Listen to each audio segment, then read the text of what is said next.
Ladies and gentlemen, China has a $1 trillion trade surplus, but the economy is quite bad. The stunning night view of Shanghai and the shipping site of Chinese electric vehicles spreading across the globe. Perspectives on the Chinese economy have sharply diverged recently. Last year, China accumulated an astonishing trade surplus of $1 trillion, equivalent to the entire GDP of a country like Poland in just 1 year. Empty shopping malls, closed kindergartens, the worst unemployment rate since the founding of the country, a collapsed domestic market, and even empty obstetrics departments. On the surface, it looks like a predator, but inside, the Chinese economy is burning up. Today, we will thoroughly investigate why a $1 trillion surplus could actually be a death sentence for the Chinese economy. China has made a lot of money, so why do people say it's hard to live? Here lies the paradox of trade surplus. A normal surplus occurs when exports are doing well. However, China's current surplus is a disappearing imports type of surplus. As the domestic economy has completely collapsed, and the people are not consuming, there is no need to buy raw materials or goods from abroad. Since they are not selling domestically, the essence of the $1 trillion surplus is survival, dumping at rock-bottom prices in the global market. Meanwhile, these days, young people in China say, "We don't spend money, and we don't have children." It has become a trend among young people in China to avoid spending excessively. The views on posts about saving on lunch costs have exceeded 100 million. Why are we being so frugal? The reason is that there is no future. The official youth unemployment rate is 15%. But the actual feeling is that it far exceeds 20%, according to common belief. Even graduates from good universities are unable to find jobs, leading young people to give up on marriage and childbirth. The number of births last year was 7.92 million, the lowest since the establishment of China. In a desperate move, the government has started taxing condoms and contraceptives for the first time in 30 years, but the youth's response is cynical. If there's no hope, will raising taxes make us want to have children? They say. Moreover, despite the economic difficulties, China is pouring astronomical amounts of money into semiconductors and AI. Isn't this a good investment? No, semiconductor. Companies like China's SMIC are suffering massive losses, and their capital investments exceed their revenues.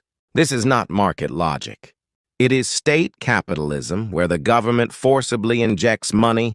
Additionally, without the latest equipment, EUV, we have to use older machines to bake multiple times. Costs are rising and the defect rate is skyrocketing. Can such an inefficient structure last for more than 10 years? Experts are skeptical.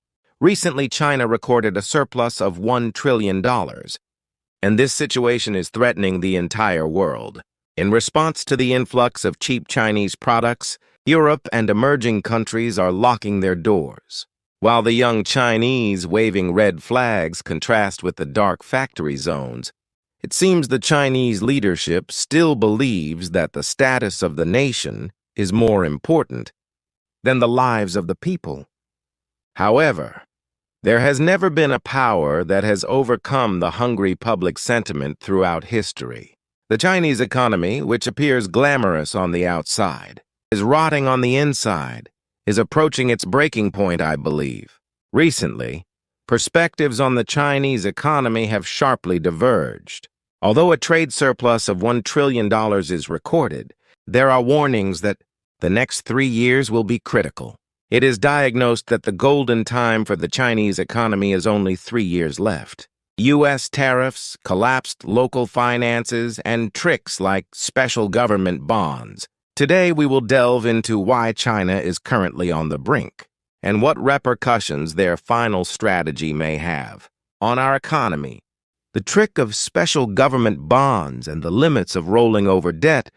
The Chinese government has set its economic growth target at 5% this year. However, this is not easy due to U.S. tariffs.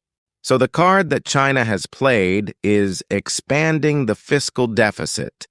Originally, China managed its fiscal deficit to be within 3% of GDP. However, recently they raised it to 4%. It's not just about raising the numbers. We have started issuing something called special government bonds. What is the difference between special government bonds and regular government bonds? In short, it's debt that doesn't show up in national debt. They are trying to play tricks because they are afraid the country's credit rating will drop. The bigger problem is who will buy these government bonds. While U.S. government bonds are purchased by the entire world, government bonds are purchased by the entire world. 96% of Chinese government bonds are absorbed domestically. In particular, state-owned banks are being forced to bear 75%. Moreover, they are setting interest rates much lower than the market rate, forcing losses on both banks and the public. Following is the bankruptcy of local finances. While the central government is a problem, local governments are in a more serious situation. The main source of income for local governments in China is land sales. However, as the real estate market has stagnated, this income has sharply declined.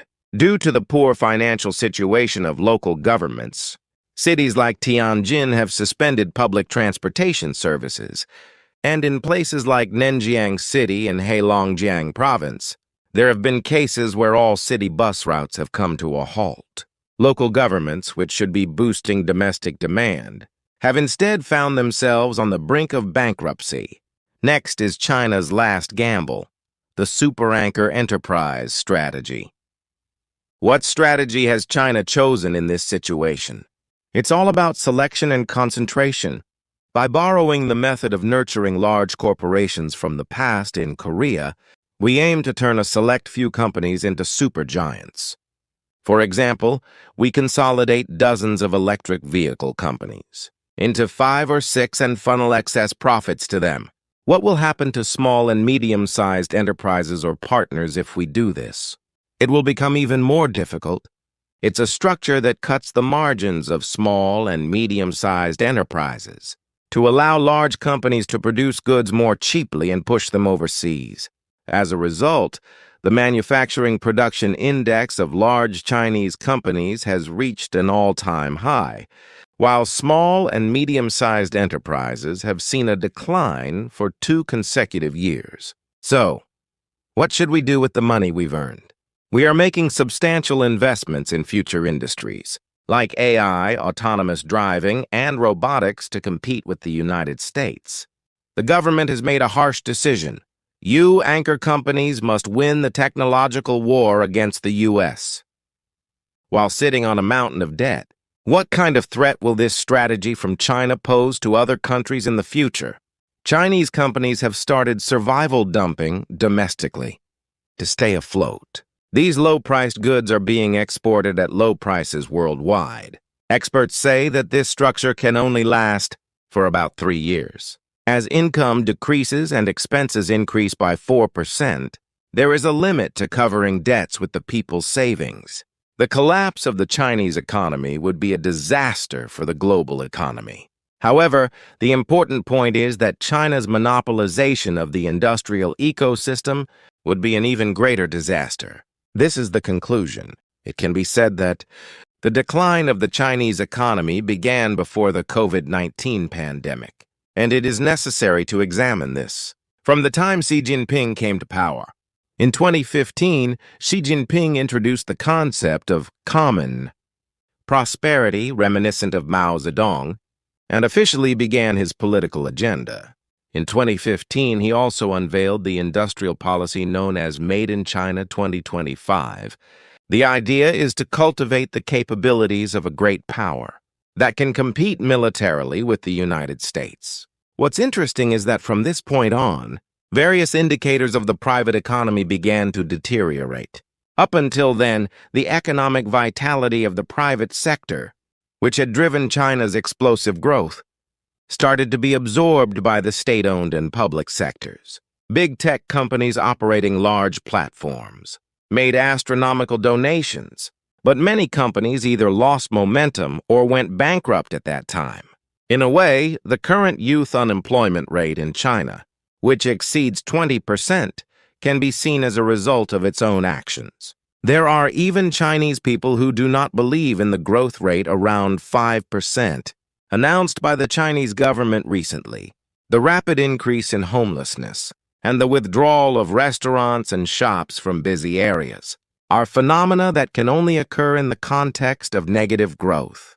Furthermore, the Chinese economy is already experiencing a financial crisis. As the real estate bubble burst in 2021, although it has been held back by interest rate cuts and fiscal spending. Due to the controlled economic system, this has only turned an acute illness into a chronic one. Even the exports that were holding up are now faltering due to the trade war with the United States. The management status of export companies is at its worst. 이러한 부실 기업이 증가하면, if these failing companies increase, we could enter a prolonged recession like Japan. Now it's time to wrap up today's video. Will China find a second breakthrough, or will it collapse as it is? What preparations should we make during that golden 3 years? Please subscribe and like. I hope today's video has been helpful for your insights.